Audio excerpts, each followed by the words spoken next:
May bagong vlog tayo kaibigan. Ang gawin natin ngayon ay gagawa tayo ng kulungan ng manok. Ayan guys, may nagawa tayo.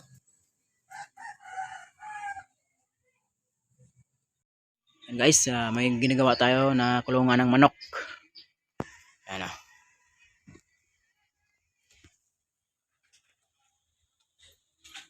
Gagawa tayo guys para yung manok natin na panabong ay ilagay natin dito. May babae dito na kinulong kasi nangitlog. Ayan. Ito siya guys.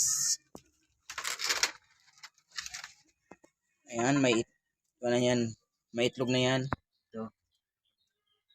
Ayan. Guys, continue tayo sa paggawa ng kulungan ng manok.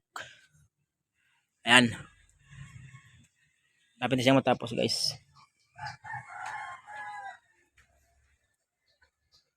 Ang ganda yung to. Plywood to guys, plywood na mga mananipis. Maliit. Pagtabas. Plywood yan, plywood. Ayan, ganda tingnan. Diba?